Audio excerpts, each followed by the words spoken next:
Value निकालने का तरीका क्या है, उसके कैश फ्लोज की प्रेजेंट वैल्यू निकाल दो, किससे? मार्केट से।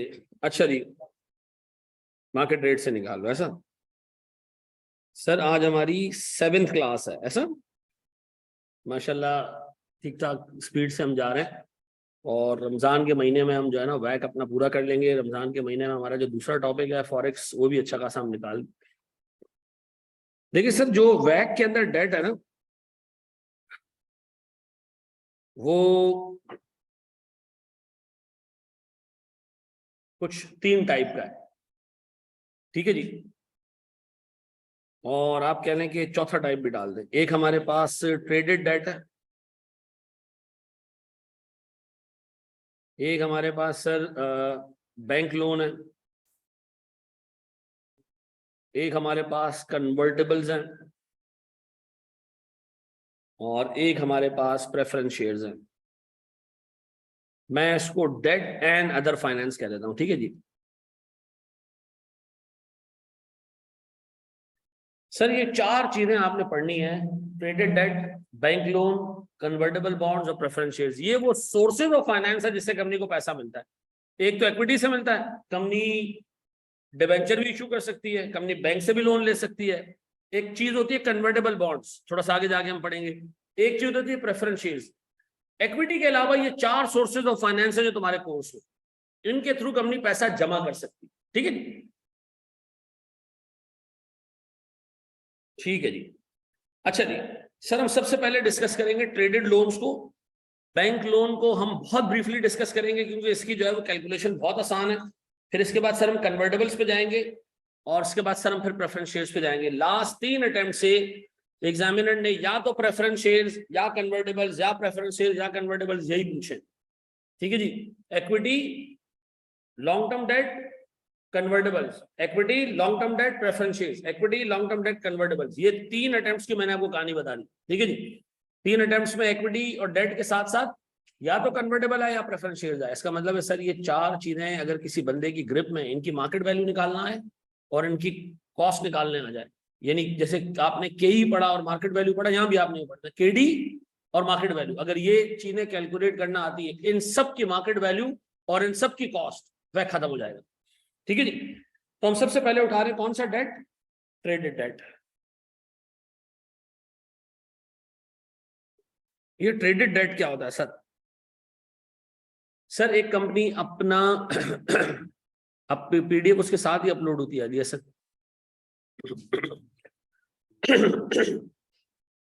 ट्रेडेड डेट क्या है? ट्रेडेड डेट का मतलब है एक कंपनी डिबेंचर इशू करे और वो डिबेंचर मार्केट में ट्रेड होता हो, वो डिबेंचर मार्केट में ट्रेड होता हो। मिसाल के तौर पर मुझे लोन चाहिए, मैं क्या करूंगा? एक डिबेंचर इशू करूंगा। डिबेंचर मिसाल के तौर पर सचिन ने खरीद लिया, सचिन ये डिबेंचर उठा के आदिल को बेच देगा, आदिल ने डिबेंचर उठा के मोहसिन, राफे को बेच देगा, राफे उठा के अशर को बेच देगा। सर अरे जो भी है, ठीक है जी। इसका मतलब ये कौन सा डेट है? ट्रेडेड डेट है। यार मेरी जान क्या हो गया यार, ठीक है जी, ये ट्रेडेड डेट है, ठीक है जी। बैंक लोन क्या होता है? कंपनी ने बैंक से लोन ले लिया, बस अब लोन लेके हम बैठे हुए, ठीक है जी। यहां ट्रेडिंग वेडिंग नहीं है, बस आपने सूद देना है सीधा सीधा, ठीक है जी। तो हम सबसे पहले sir in 2 sources of finance को देखेंगे। ट्रेडेड डेट को हम देखना शुरू कर दें सर, गौर से देखिएगा मेरे बच्चों।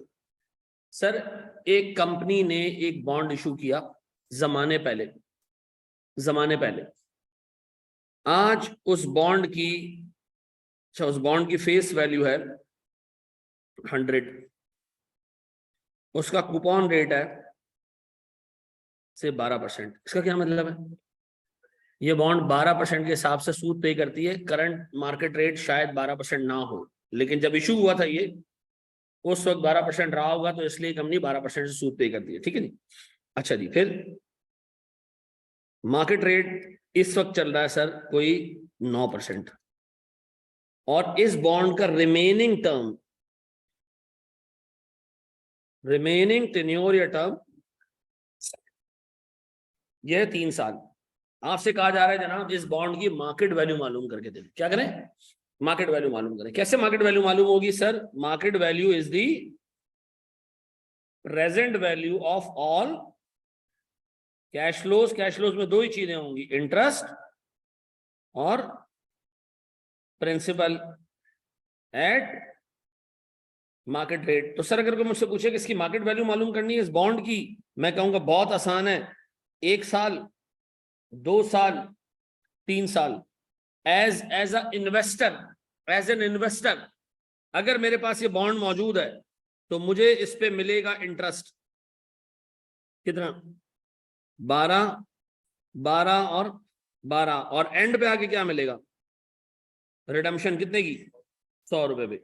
तो सर अगर को मुझे कहे इसकी मार्केट वैल्यू निकालो तो मैं कहूंगा 12, 12 और 112। इसकी प्रेजेंट वैल्यू निकालते हैं किस रेट से, 9% से। चलो लॉजिकली बताओ इस बॉन्ड की वैल्यू 100 से ऊपर होगी या 100 से नीचे होगी, 100 से ऊपर होगी। क्यों सर, क्योंकि हम इस बॉन्ड पे जो सूद देखते हैं तो वो 12% है, लेकिन मार्केट में इस वक्त 9% सूद चल रहा है। ये बॉन्ड मार्केट से सब्सटेंशियली ज्यादा इंटरेस्ट पे कर रहा है, तो इसलिए इसकी मार्केट वैल्यू भी 100 से ऊपर होगी।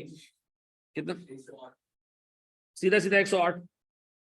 पक्का जी, प्रेजेंट वैल्यू सबकी निकाल लें तो 107 अशारिया समथिंग बनेगा, तो हम इसको सेफली 100, इसको हम 108 मान लेते हैं। पक्का जी, ऐसे ही है दोस्त। तो आइंदा के बाद जब भी बॉन्ड की मार्केट वैल्यू मालूम करने के लिए देगा, हम क्या करेंगे, इंटरेस्ट और प्रिंसिपल के कैश फ्लोज रखेंगे और सीधा सीधा उसकी प्रेजेंट वैल्यू निकाल लेंगे किस रेट से, मार्केट रेट से। कोई रॉकेट साइंस तो नहीं है ना इसके अंदर, नहीं है सर, बिल्कुल सीधा सीधा मामला है।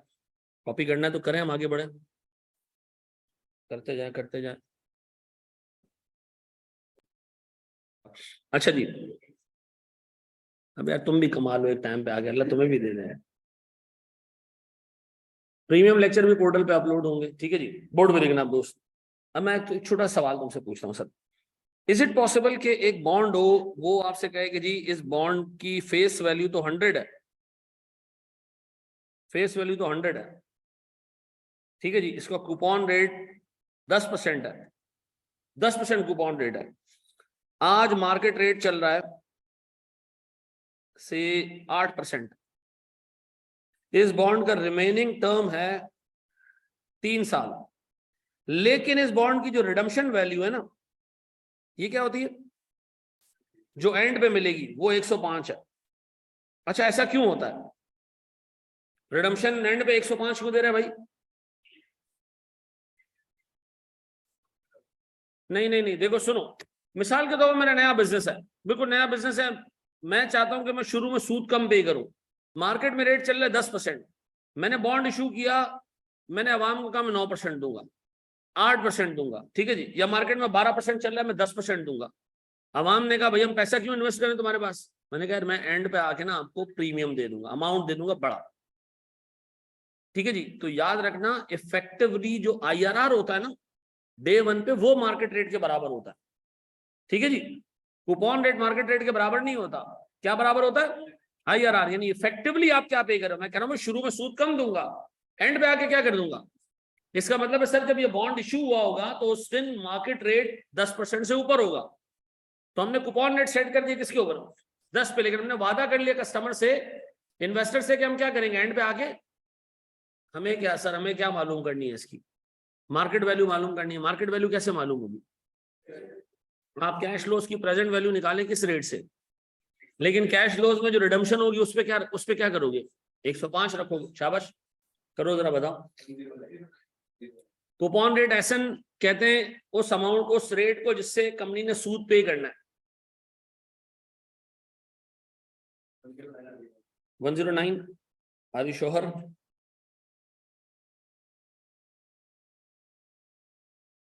हाँ जी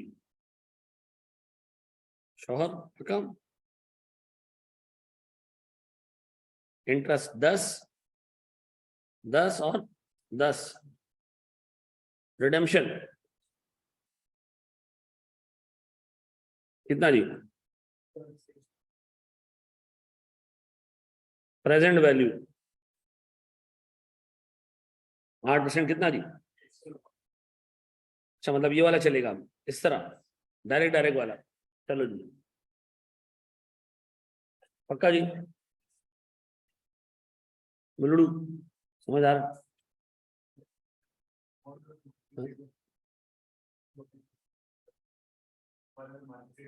मार्केट रेट बढ़ जाए तो बॉन्ड की वैल्यू नीचे आ जाती है, यानी मार्केट में ज्यादा सूद मिल रहा होता है और हमारा बॉन्ड अगर कम सूद दे रहा होता है तो वैल्यू नीचे आ जाएगी। अच्छा मेरे बच्चों, अब बोर्ड में देखो, मार्केट वैल्यू निकालना सीख ली, सिंपल सिंपल कैश फ्लोज लेने, रिडम्पशन कुछ भी हो सकता है, ज्यादा भी हो सकता है, कम भी हो सकता है। अच्छा, रिडम्पशन पे पैसे कम मिल सकते हैं। हाँ, एक बंदा कहे मैं कूपन रेट ज्यादा दे रहा हूँ, एंड पे आके पैसे क्या करूंगा, सारी चीजें पॉसिबल है। अच्छा, अब मेरे बच्चों जरा गौर से पूरा किस्सा सुनना, तरीके से तमीज से जहन में बिठाने के लिए प्लीज बोर्ड पे देखिएगा दोस्त। अपने पास हम हेडिंग डालना जनाब, टैक्स एडजस्टेड इंटरेस्ट रेट, ठीक है जी। बोर्ड पे देखिएगा मेरे बच्चों। सर मुझे एक बात बताएं,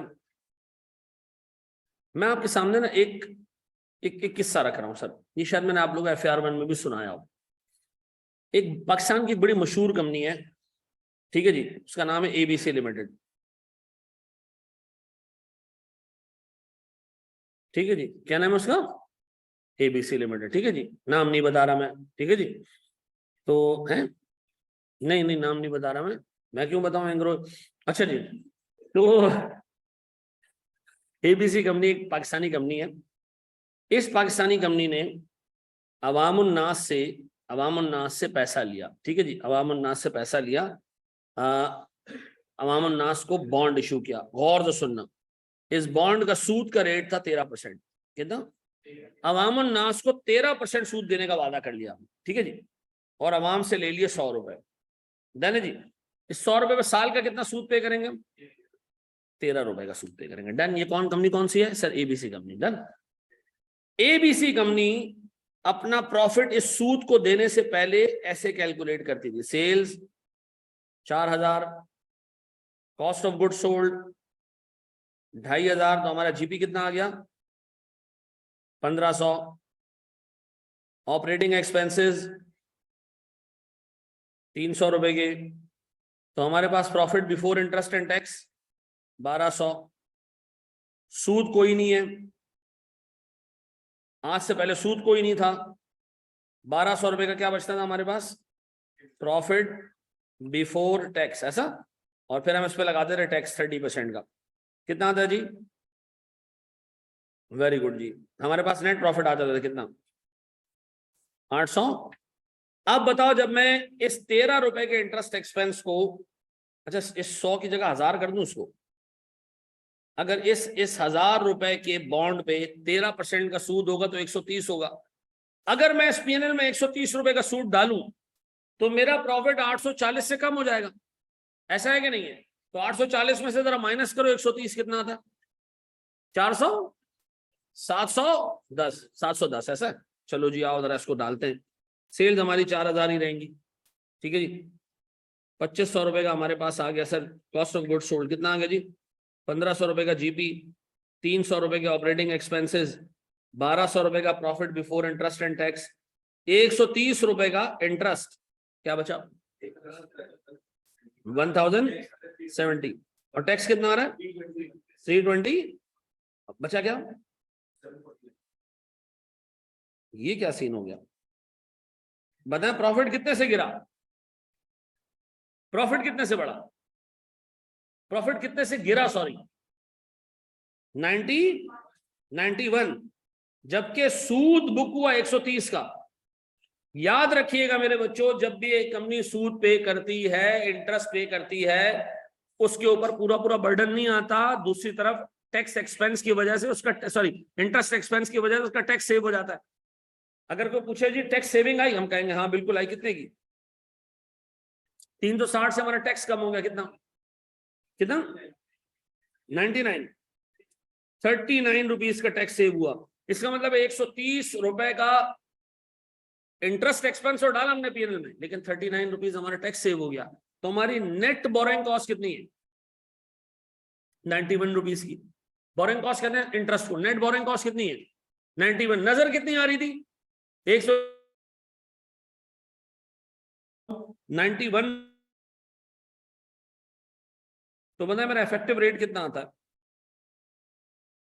9.1। मेरा इफेक्टिव इंटरेस्ट रेट कितना आता है जी? भाई मेरी आवाज आ रही है मेरे बच्चों? क्या मेरी आवाज आ रही है? नो, मैं क्लास हूँ, ठीक है।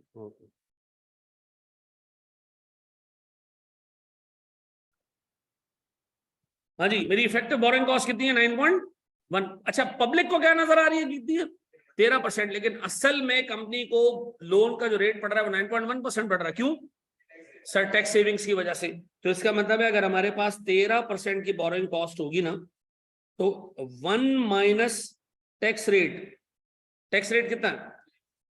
30%। करो क्या आता है? तो याद रखिएगा मेरे बच्चों, जो रेट मुझे बैंक कोट करता है ना कि ये इंटरेस्ट रेट है, जो भी बैंक कोट करेगा, जो भी मेरा इंटरेस्ट रेट होगा, इफेक्टिवली मैं 7% पे कर रहा हूँ खाली। क्यों? क्योंकि इस एक्सपेंस की वजह से मेरा टैक्स क्या हो जाएगा? सेव हो जाएगा।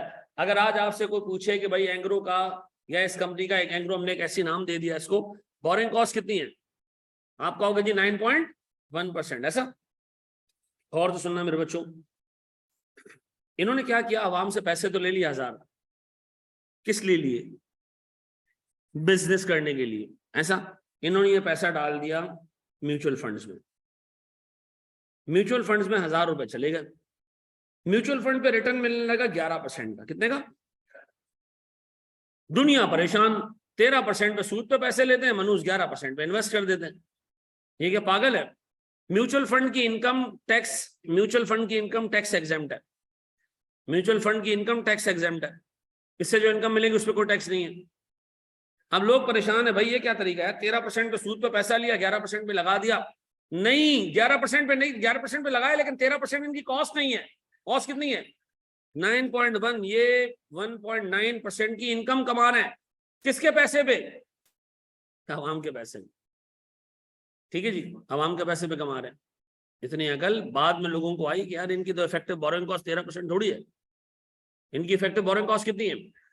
अब मुझे एक बात बताएं सर, अगर मैं आपसे पूछूं प्यारे भाई, एक बॉन्ड है, उसकी फेस वैल्यू 100 रुपए, उसका कूपन रेट 10% है, उसका टर्म रिमेनिंग टर्म 3 साल है। मार्केट रेट चल रहा है पोस्ट टैक्स, शदीद दर्द हो रहा है जी, पोस्ट टैक्स चल रहा है 6%। चुप कर जाए। पोस्ट टैक्स कितना चल रहा है? 6%। गौर से देखना मेरे बच्चों, आपसे कहा जा रहा है इसकी मार्केट वैल्यू मालूम करें। मैंने कहा होने अभी सर कूपन इंटरेस्ट, कितना इंटरेस्ट पे करेगी कंपनी? 10 और, लेकिन टैक्स सेविंग्स मिलेगी इस पे। सूद पे करने पे हमें क्या मिलेगी? टैक्स सेविंग्स मिलेगी। कितने की? 30% का अगर टैक्स रेट है, टैक्स रेट अगर 30% का, तो टैक्स सेविंग्स कितनी मिलेगी? सर मैं कहूंगा जी, मेरे पास जो भी एक्सपेंस पीएनएल में जाएगा वो मेरे इनकम को कम करेगा। इनकम को कम करेगा तो मुझे टैक्स सेविंग मिलेगी। कितने की? 3 रुपए की। 3 और 3। इससे पहले ये माइनस क्यों नहीं किया हमने ऊपर की एग्जांपल्स में? सर वहां टैक्स था ही नहीं। अगर टैक्स होगा तो कंपनी अपने इंटरेस्ट पे क्या करेगी? टैक्स सेव करेगी। अब बताएं मेरे प्यारे बच्चों, रिडम्पशन कितने की? 100 की। अब बताएं सर ये कितना आ रहा है? 7 और 107। मेरे प्यारे बच्चों, अगर मैं आज मार्केट से लोन लेने जाऊं, अगर मैं आज के दिन मार्केट से लोन लेने जाऊं या आज के दिन का मार्केट का रेट देखूं, तो कितना नजर आ रहा है मुझे? ये 6% नहीं है, ये बता रहे हैं कि आफ्टर टैक्स 6% है। अब बताएं सर मेरे पास कैश फ्लोज आफ्टर टैक्स हैं, तो डिस्काउंट रेट भी मार्केट का कौन सा यूज होना चाहिए?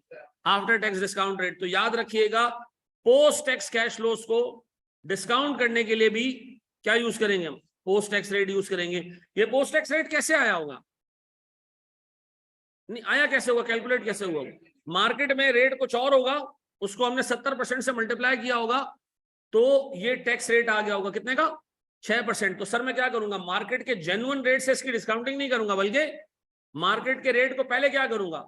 After tax. एग्जाम में आपके लेवल पर जो टैक्स रेट गिवन होगा, जो इंटरेस्ट रेट गिवन होगा ना, मार्केट रेट, वो जनरली आफ्टर टैक्स ही होगा। ठीक है जी। अब बताएं जो 6% का रेट आ रहा है, ये आफ्टर टैक्स रेट है, ये आफ्टर टैक्स रेट आज मार्केट का है। ठीक है जी। अब बताएं मैं इससे प्रेजेंट वैल्यू निकालूं, कितना जी? 103। अब बताओ मेरे बच्चों, जब भी टैक्स की इन्वॉल्वमेंट होगी हम टैक्स सेविंग्स ले लेंगे सूद के ऊपर, लेकिन इस दफा हम डिस्काउंटिंग किससे करेंगे? नॉर्मल मार्केट रेट से नहीं सर। कौन से? पोस्ट टैक्स मार्केट रेट से। ऐसा? पोस्ट टैक्स कैश फ्लोज की डिस्काउंटिंग भी किससे होगी? पोस्ट टैक्स रेट से होगी। क्या पोस्ट टैक्स रेट हमें एग्जाम में कैलकुलेट करना होगा? हाँ, अगर कैलकुलेट करने को दे भी दे तो जो रेट दे उसको आप मल्टीप्लाई बाय क्या कर देना, 70% कर देना। अदरवाइज आमतौर पे मार्केट का जो रेट गिवन होता है सवाल में वो होता ही पोस्ट टैक्स है। ठीक है जी सर, ये कॉपी करने शाबाश। कहां से करनी है?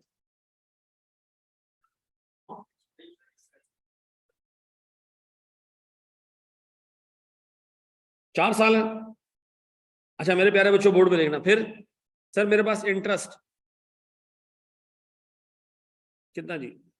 12% का कूपन रेट, 12 सही 12 टैक्स सेविंग्स कितनी?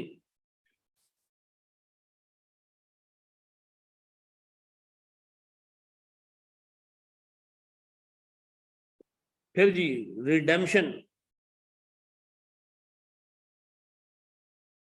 क्या ये कैश फ्लोज आफ्टर टैक्स है? क्या ये कैश फ्लोज आफ्टर टैक्स है?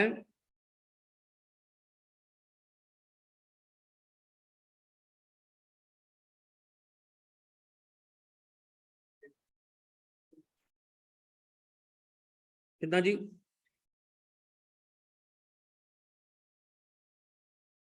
113.4। मेरे बच्चों इन सब की प्रेजेंट वैल्यू निकालूं मैं किस रेट से? 8% पोस्ट टैक्स रेट है, लिखा हुआ है इसके आगे। Yes sir, exact 105। डन है जी, पक्का जी, बड़े स्टेप और आगे। अच्छा अच्छा मेरे बात बच्चों, बात सुनो सुनो, एक बात बताओ,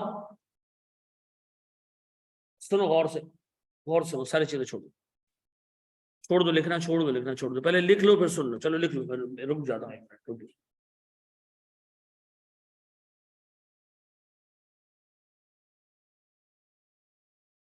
अगर पोस्ट टैक्स और प्री टैक्स दोनों रेट गिवन हो तो चूंकि आपने कैश फ्लोस पोस्ट टैक्स कर दिए तो रेट भी कौन सा यूज करोगे? अच्छा एक बात बताओ, मनुष्यों FAR 1 का पर्चा दे के आए हो अभी, वैल्यू न्यूज में क्या होता है? वैल्यू न्यूज में हम इनकम टैक्स नहीं लेते तो रेट भी कौन सा यूज करते हैं? Pre tax. इसीलिए कि हम टैक्स के कैश फ्लोज नहीं लेते। यहाँ चूंकि आपने टैक्स के कैश फ्लोज ले लिए तो रेट भी कौन सा यूज होना चाहिए? Post tax. ठीक है,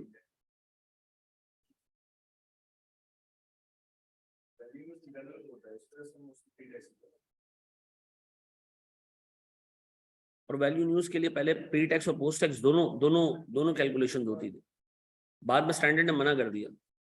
हम वहाँ बच्चों को पढ़ाते हैं कि जी दो एसेट्स एक जैसे हो, तो असल में उसका रीजन ये नहीं है, उसको समझ नहीं आता बच्चे को।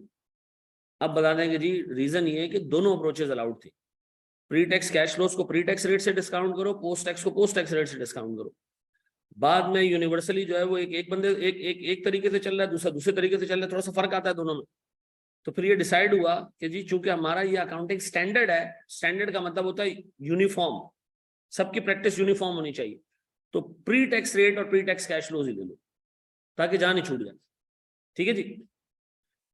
अच्छा जी, अब मेरे बच्चों मुझे एक चीज ये बताओ, प्यारे भाई बोर्ड पे देखना, मेरे प्यारे बच्चों, अगर मैं आपसे पूछूं, गौर से सुनो, सारी चीजें छोड़ दो, आखिरी चीज हमें ट्रेडेड डेट के अंदर देखना है और ये चीज हमारी वाइंड अप हो जाएगी। फिर मार्केट वैल्यू कितनी है, कैसे निकाली? प्रेजेंट वैल्यू निकाली, किस रेट से? इसका मतलब है 8% तुम्हें पता था तो तुमने प्रेजेंट वैल्यू निकाली और मार्केट वैल्यू पे पहुंच गए। व्हाट इफ मैं तुम्हें मार्केट वैल्यू दे देता और तुमसे पूछता कि वो कौन सा रेट है जिससे प्रेजेंट वैल्यू कितनी आ रही है, यानी मैं क्या चाहता, मार्केट रेट कैलकुलेट करवाता।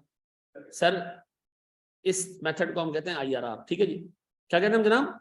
Calculation of IRR। यानी मैं ये चाहता हूं कि अगर मुझे मार्केट वैल्यू दे दी जाए, मुझे कैश फ्लो दे दी जाए और मुझे कहा जाए वो रेट बताओ जिससे कैश फ्लोज की प्रेजेंट वैल्यू निकली और मार्केट वैल्यू के बराबर आई, वो रेट बता दो। तो वो रेट क्या होगा सर? मेरा मार्केट रेट होगा। और मार्केट रेट हम कैलकुलेट करेंगे कैसे? IRR के मेथड से। IRR कैसे कैलकुलेट होता है आओ जरा देखते हैं। छोटी सी चीज बोर्ड पे देखना मेरे बच्चों, बहुत ट्रिकी चीज है, रट्टा नहीं लगवाना चाह रहा मैं। सुनो मुझे एक बात बताओ, एक प्रोजेक्ट है जो 3 साल चलेगा, ठीक है जी। कैश फ्लोज उसके होंगे, मैं उसमें आज 100 रुपए दूंगा, पहले साल के एंड में मुझे 60 रुपए मिलेंगे या से 50 रुपए मिलेंगे, दूसरे साल के एंड में 60 रुपए मिलेंगे और तीसरे साल के एंड में मुझे 20 रुपए मिलेंगे। ये 3 अमाउंट्स मुझे मिलेंगी 3 सालों में, ठीक है जी। 100 रुपए दूंगा पहले साल, तो 50, 60 और 20 रुपए मिलेंगे। एक छोटा सा प्रोजेक्ट है, आपसे कहा जा रहा है कि बताएं इन्वेस्टर ने किस रेट से कमाई की। अच्छा बताओ, हमने कमाया, इसमें कुछ कमाया हमने? 100 रुपए इन्वेस्ट किए हमने और 30 रुपए हमने कमाए, तो अमाउंट में ना ये बता सकते हो हमने किस रेट से कमाई की। सर ये मैं आपको सिखा रहा हूं, सुनो। एक काम करो, इसकी प्रेजेंट वैल्यू निकालो 10% से। 10% से निकालूं तो ये तो 100 है, ये 0 पे पड़ रहा है। फिर डिवाइडेड बाय 1.1, 45.4 जाने दो, 1.1 रेज़ टू पावर 2, 49.5 कर लो। चलो फिर 15। अब बताओ क्या आ रही है? Net net net net 10। ऐसा 10 और सुनो, इसका मतलब ये है कि सर इन्वेस्टर अगर 10% पे भी इस प्रोजेक्ट को फाइनेंस करता ना, तो तब भी इसकी एनपीवी 10 आ रही है। क्या आ रही है? यानी एक इन्वेस्टर 10% से ज्यादा रिटर्न कमा रहा है। एनपीवी अगर पॉजिटिव होती है तो हम कहते हैं जनाब इन्वेस्टर डिस्काउंट रेट से ज्यादा इनकम कमा रहा है। डिस्काउंट रेट कितना? 10%। एक इन्वेस्टर ने अगर पैसा इन्वेस्ट किया हुआ है ना इस प्रोजेक्ट में, और 10% रेट से एनपीवी निकालने पे एनपीवी पॉजिटिव आए, तो फाइनेंशियल मैनेजमेंट कहती है कि इस इन्वेस्टर ने 10% से ज्यादा रिटर्न कमाया। अच्छा, व्हाट इफ कि मैं इनकी प्रेजेंट वैल्यू निकालूं से 18% पे, निकालो जरा, इसकी प्रेजेंट वैल्यू निकालनी है 100, इसकी 42.3, 4 कर लो, 37 कर लो। चलो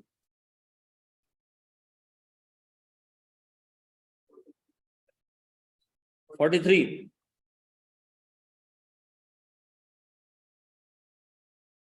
फिर क्या है? -2। एनपीवी नेगेटिव हो गई। अब आपसे जी फाइनेंशियल मैनेजमेंट कहती है ये इन्वेस्टर 18% से कम कमा रहा है। मैंने कहा अच्छा, 10% से ज्यादा कमा रहा है और 18 से, क्योंकि 18 पे एनपीवी क्या हो गई? नेगेटिव हो गई। इसका मतलब है सर हमारी कमाई 18% से कम है। आगे हम एक चैप्टर पढ़ेंगे एनपीवी का। अगर एनपीवी पॉजिटिव होती है तो फाइनेंशियल मैनेजमेंट कहता है जी आपने डिस्काउंट रेट से ज्यादा इनकम कमाई। डिस्काउंट रेट कितना है? 10%। दूसरे वाले में क्या नजर आ रहा है? डिस्काउंट रेट कितना? 18%, जिसपे एनपीवी क्या आ रही है? नेगेटिव आ रही है। इसका मतलब है आपकी इनकम 18% से कम है। एक इन्वेस्टर ये चाह रहा है कि बताओ मैं कितने % कमा रहा हूं। हम कह रहे हैं अभी तुम्हें बता रहे थे। अच्छा, रेट बढ़ाने से एनपीवी गिरी या बढ़ी? गिरी, क्योंकि सर रेट बढ़ाने से, डिस्काउंट रेट बढ़ जाने से कैश फ्लोज और क्या हो जाते हैं? छोटे हो जाते हैं। अब सुनना बहुत अच्छे से एक चीज सुनना मेरे बच्चों। मैं कह रहा हूं जी जब हमने 10% पे डिस्काउंटिंग की तो एनपीवी आ रही थी 10 रुपए। हमने सोचा रेट थोड़ा सा बढ़ाते हैं ताकि ये एनपीवी 0 हो जाए। जिस रेट पे एनपीवी 0 हो जाएगी ना, ये वो रेट होगा जो इन्वेस्टर कमा रहा है। जिस रेट पे एनपीवी क्या हो जाए? 0 हो जाए, तो हम कहेंगे जनाब ये वो रेट है जिसपे इन्वेस्टर कमाई कर रहा है। आगे जाके टॉपिक हमने डिटेल में पढ़ना है, सरसरी बता रहा हूं सिर्फ, ठीक है जी। जिस रेट से डिस्काउंटिंग करोगे अगर एनपीवी 0 हो जाएगी तो हम कहेंगे ये इन्वेस्टर इसी रेट पे कमाई कर रहा है। सर 10% पे एनपीवी कितनी आ रही है? 10 रुपए। इसका मतलब हमें थोड़ा सा रेट बढ़ाना चाहिए ताकि एनपीवी क्या हो जाए? 0 हो जाए। हमने रेट हद से ज्यादा बढ़ा दिया और एनपीवी 0 होने की जगह नेगेटिव में चली गई। एनपीवी 0 होने की जगह नेगेटिव में चली गई। तो मुझे एक बात बताओ, कितने % रेट चेंज किया तुमने? मैं कह रहा हूं जी मैंने 8 यूनिट का रेट चेंज किया, जिससे मेरे पास एनपीवी में कितना चेंज आ गया? चेंज इन रेट कितना जी? 8। एनपीवी में कितना चेंज आया? सर पॉजिटिव 10 से हम कहां चले गए? -2 पे। तो इसका मतलब है मेरे पास सर चेंज इन एनपीवी कितना आया? एनपीवी कितना आया? 12। इसका मतलब है जी 8% का रेट चेंज करने से एनपीवी 12 रुपए गिर गई। एक बंदा कह रहा है मुझे 8 रुपए क्यों नजर आ रही है? हमें पॉजिटिव 10 से मनूस हम कहां जा रहे हैं? -2 पे। तो हाँ, तो पॉजिटिव 10 से 0 पे पहुंचेंगे, कितना नीचे गिरे? 2 रुपए और नीचे गिर गए, नेगेटिव में चले गए। तो बताओ हम गिरे कितना? 12 रुपए। 8% रेट चेंज करने से एनपीवी कितनी गिरी? 8% रेट चेंज करने से एनपीवी कितनी गिरी? अगर मैं 2 मिनट के लिए अज्यूम कर लूं कि दोनों के बीच में रिलेशनशिप लीनियर है, तो बताओ 1% रेट चेंज करने से एनपीवी कितनी गिर रही है? 1 पॉइंट। इसका मतलब है सर आप 1% रेट चेंज करें, एनपीवी 1.5 रुपए गिर जाएगी। तो अगर मैं 10 से 11 पे आता तो एनपीवी गिरती कितना? 1.5 से, यानी 10 से 8.5 पे आ जाती, और 1% आगे जाता तो 7 पे आ जाती। इस तरह मैं 1% आगे जाऊं और ये 1.5 रुपए गिरती जाए, तो बताओ सर कितने % आगे जाने पे ये 0 हो जाएगी? सॉरी 10 है ये, कितना? इसका मतलब ये कि सर आप 10% पे ना, आप 16.67% पे चले जाएं, आपकी एनपीवी 0 हो जाएगी। आप 16.67% पे चले जाएं, आपकी एनपीवी क्या हो जाएगी? 0 हो जाएगी। ऐसा ये रेट क्या कहलाता है? आईआरआर। इसका मतलब है ये प्रोजेक्ट हमें कितना रिटर्न दे रहा है? 16%। हम इससे मांग रहे थे 10%, तो एनपीवी पॉजिटिव आ रही थी। इसका मतलब है सर अच्छी बात है। अगर हम इससे 18% मांग रहे हैं, तो एनपीवी क्या आ रही है? नेगेटिव आ रही है। इसका मतलब ये 18% नहीं दे रहा, 18 से कम दे रहा है, लेकिन 10 से ज्यादा दे रहा है। तो हमने क्या किया? हमने ये मालूम किया कि 10% पे एनपीवी 10 रुपए आ रही है। अगर मैं रेट बढ़ाता जाऊंगा तो this NPV is bound to come down. Sir हमने जब रेट बढ़ाया तो ज्यादा बढ़ा दिया, 10 से 18 पे पहुंचे, एनपीवी 0 की जगह -2 पे चली गई। तो हमने ये देखा कि 8% रेट चेंज करने से 12 रुपए एनपीवी चेंज हुई। तो इसका मतलब है ऑन एवरेज 1% रेट चेंज करने से एनपीवी कितनी गिर रही है? 1.5। अच्छा, मैंने कहा जी मुझे तो 10 से 0 पे जाना है, तो कितना रेट चेंज करूं मैं? 10 डिवाइडेड बाय 1.5। अच्छा, रिवर्स में भी आ सकते हो। रिवर्स में कैसे आ सकते हैं? ये 2 रुपए डिवाइड कर दें जरा 1.5 से, क्या आ रहा है? 18% में से 1.33 निकाल दें तो भी आप आईआरआर पे पहुंच जाओगे। ऐसा ऐसा है। आप लोगों ने यही चीज बचपन में एक फॉर्मूला के थ्रू पढ़ी थी। आपने ये पढ़ा था कि जी आईआरआर बराबर है छोटा ए प्लस बड़ा ए माइनस बड़ा बी इंटू छोटा ए माइनस छोटा बी माइनस छोटा ए। ये आइए क्यूटी में आया था ना ये? हाँ सर ये क्यूटी में आया था। अच्छा अच्छा अच्छा अच्छा, वो ये काम करता। हाँ ये काम करता है। ये फॉर्मूला ही था बस। चलो 1.5 का मतलब है 12 रुपए की एनपीवी में तब्दीली आई है 8% रेट चेंज करने से। तो ऑन एवरेज 1% रेट चेंज करने से एनपीवी में क्या चेंज आएगा? 1.5। अच्छा अब सुनो, ये ए क्या है, बी क्या है? मैं बताता हूं। छोटा रेट छोटा ए है, छोटा रेट छोटा ए। बी से क्या आता है? बड़ा। ये बड़ा रेट है, बड़ा रेट है सीधा। छोटा रेट है तो बी से जो बड़ा आता है तो बड़ा। अब बड़े बी की एनपीवी बड़ा बी और ए की एनपीवी बड़ा ए। ऐसा। अब मेरे पास सर एक चीज मुझे ध्यान में रखनी है, छोटा रेट ए जो है ना, स्मॉल ये रेट्स के लिए ए और बी। तो मैंने छोटा रेट ए पिक कर लिया, तो बड़ा रेट मैंने क्या कर लिया? बी पिक कर लिया, और इनकी रेलेवेंट एनपीवीज बड़े अल्फाबेट्स में आ गई। अब इसमें फिट करते हैं इसको। आईआरआर बराबर है किसके?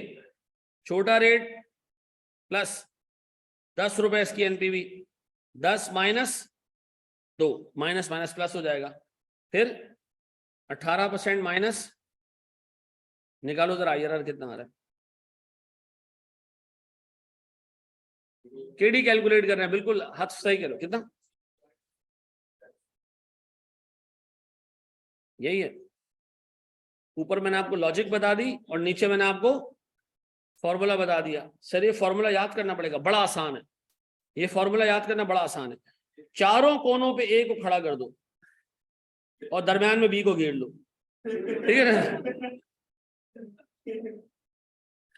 ये याद रहेगा तुम्हें।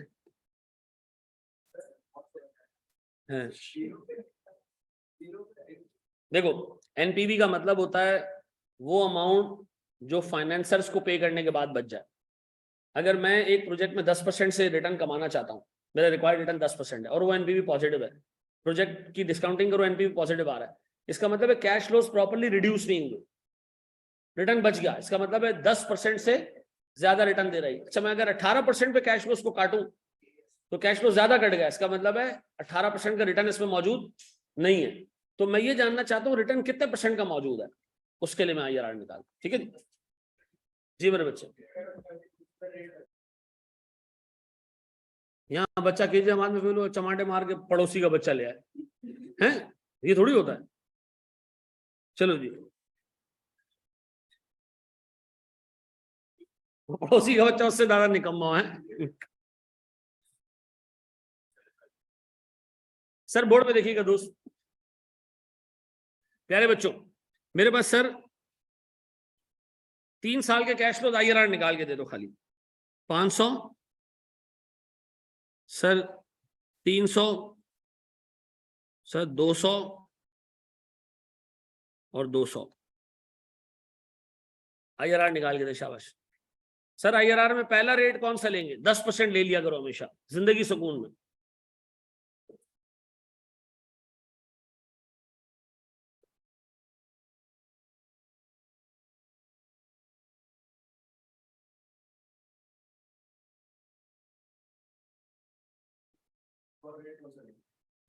एक रेट लोगे पहला, उससे अगर एनपीवी पॉजिटिव आ जाए तो अगला रेट उससे बड़ा ले लो, कोई भी ले लो, कोई भी ले लो, कोई टेंशन नहीं। 10 है तो तुम 18-17 ले लो।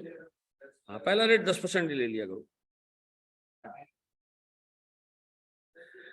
बोला कहाँ जाऊं मैं, 10% कैसे आ रहा है? चलो जी, मैं इसको निकलवा रहा हूं सर एनपीवी इसकी। अच्छा, इसकी प्रेजेंट वैल्यू आप मुझे पहले निकाल दें जरा 10% पे, ये तो सीधा सीधा है ना। 500, 273, फिर और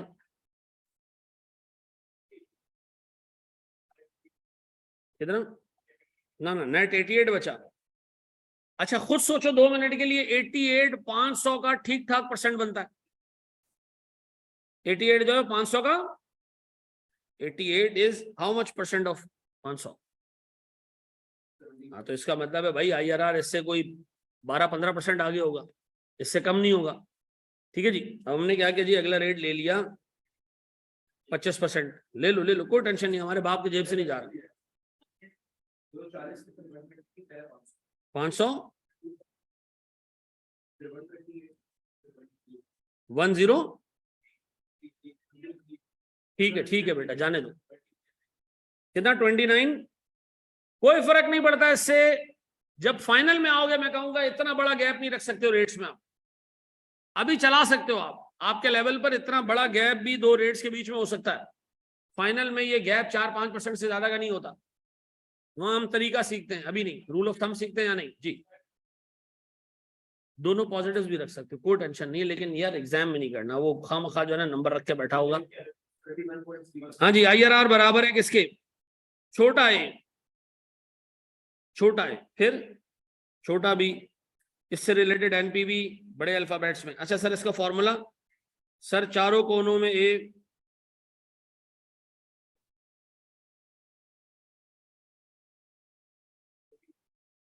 हाँ जी, कितना जी? ए परसेंट में कितना है सर? 10% प्लस ए की एनपीवी माइनस माइनस प्लस हो जाएगा 29 मल्टीप्लाई बाय 15% ना, कितना जी? 21 पॉइंट, ऐसे ही है। अच्छा अब सुनो, अभी IRR कैलकुलेट करना सीखा क्यों हमने, उस पर हम बात करते हैं, गौर से सुनो। मैं कह रहा हूं जी, मेरे पास एक बॉन्ड है, गौर से सुनना मेरे बच्चों। अगर मैं ईयर 0 पे उसको खरीदूं, जेब से पैसे खर्च करूं 102 रुपए में, कितने में खरीद लूं? 102 में। सर ये बॉन्ड मुझे सूद देगा 10 रुपए, 10 रुपए और 10 रुपए। सर टैक्स सेविंग्स 3 रुपए, 3 रुपए और 3 रुपए, ऐसा। रिडम्पशन 100 रुपए, 7, 7 और 107, और ये 102 नेगेटिव। 102 नेगेटिव का मतलब है आज अगर कोई बंदा ये 102 में खरीदे तो 7 रुपए और 107 रुपए मिले। अब बताओ सर, सीधी सी बात है, इन 3 कैश फ्लोज की प्रेजेंट वैल्यू किसी रेट से निकाली गई होगी जो कि किसके बराबर आई होगी, 102 के। वो रेट ही मैंने ढूंढना है। वो कौन सा रेट है? वो मार्केट रेट है, लेकिन वो निकालेंगे कैसे? आईआरआर से निकालेंगे। बताओ आईआरआर से कैसे निकालें? बोर्ड पे देखना दोस्त, कैसे निकालें प्रेजेंट वैल्यू? कौन सी ले लें? पहला रेट 10% ले लें, कोई टेंशन नहीं है। 102 फिर 7 की निकालो प्रेजेंट वैल्यू, 6 पॉइंट, फिर 5.79 को 5.8 कर दिया। चलो जी, फिर 80.4 नेट करो। नेगेटिव कितना? 9.5 नेगेटिव। इसका मतलब है भाई 10% तो बहुत ज्यादा बड़ा रेट है। अगला रेट 5% ले लो। अब प्रेजेंट वैल्यू दोबारा निकालें, 102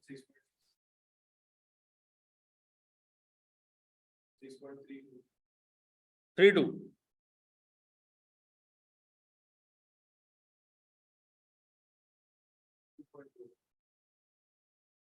अब बताओ क्या आ रहा है? 3.42 पॉजिटिव, 3.45 पॉजिटिव, 3.45 पॉजिटिव। अब बताएं जी, 2 रेट्स आ गए, 2 एनपीवी आ गई। इसमें छोटा रेट कौन सा है? तो ये ए हो गया, ये उसकी एनपीवी हो गई। ये बी हो गया, ये उसकी एनपीवी हो गई। अब आप इससे आईआरआर निकाल लें जी। आईआरआर बराबर है छोटा ए बड़ा है छत पे, बड़ा है बेसमेंट में।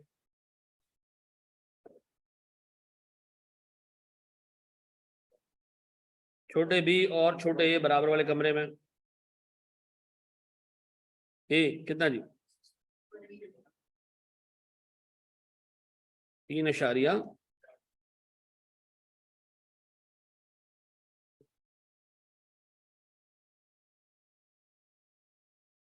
क्या आ रहा है? 6 पॉइंट।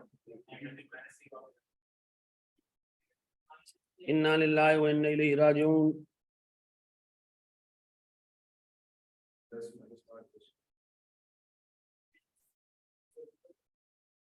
क्या हमारी जुबान हो गई सर? आपने ये कटा दिया, आपने सर इग्नोर कर दिया है, भूल गए आपसे, कटा दिया जी। 6 पॉइंट। अच्छा एक बात बताए, 6.33 है क्या? ये है क्या? ये पोस्ट टैक्स मार्केट रेट है। इस रेट से अगर तो इधर गया, लकीरें क्यों नहीं आई?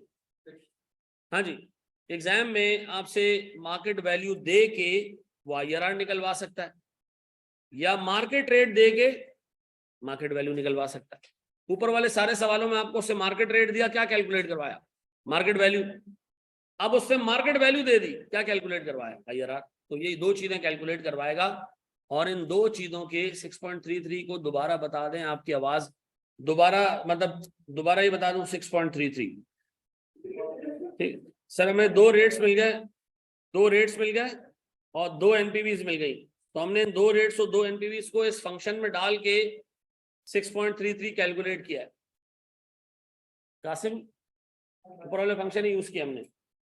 किधर किधर किधर किधर किधर? कलमा पढ़ के मर जाओ। हाँ? रुक जाओ भाई।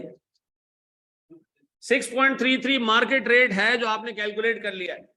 अब बताएं एग्जाम में क्या कैलकुलेट करवाएगा? या तो मार्केट रेट देगा, जैसे ऊपर वाली एग्जांपल में दे रहा था मार्केट रेट, ऐसे मार्केट रेट आपको दिया ऐसे बड़ा बड़ा, और आपसे कहा मार्केट वैल्यू निकालो। या वो आपको मार्केट वैल्यू दे देगा और क्या कैलकुलेट करवाएगा? Market rate. इसका जी